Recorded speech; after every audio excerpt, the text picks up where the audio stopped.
চীন বহু বছর ধরে সামুদ্রিক এলাকায় তার উপস্থিতি জোরদার করতে নিয়োজিত রয়েছে। বিশেষ করে দক্ষিণ চীন সাগরে নিজেদের আধিপত্য প্রতিষ্ঠায় ব্যস্ত ড্রাগন কিন্তু এখন চীনের সামনে চ্যালেঞ্জ পেশ করেছে একটি মুসলিম দেশ।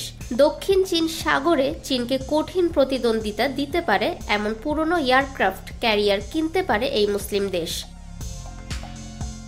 প্রকৃতপক্ষে ইন্দোনেশিয়ার নৌসেনা দক্ষিণ চীন সাগরে তাদের অবস্থান শক্তিশালী করতে একটি পুরনো ইতালীয় বিমানবাহী রণতরী কেনার কথা ভাবছে। এই বিমানবাহী রণতরীটির নাম জিউসেপ গ্যারিবাল্ডি। এটি 1980-এর দশকে নির্মিত হয়েছিল, যা ইতালি এখন বিক্রি করতে চায়। তবে বর্তমানে দুই দেশের মধ্যে চুক্তি চূড়ান্ত হয়নি। দুই দেশের মধ্যেই আলোচনা চলছে। কিছু ফাইটার জেটও এই চুক্তিতে অন্তর্ভুক্ত হতে পারে বলে মনে করা হচ্ছে।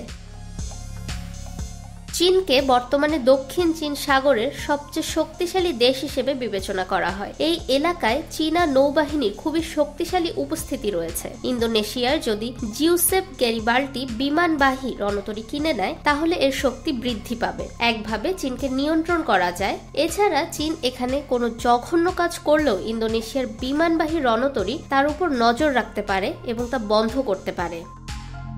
ফাহমিদা বিনতে আনোয়ার, নিরপেক্ষ নিউজ ডেস্ক, ঢাকা।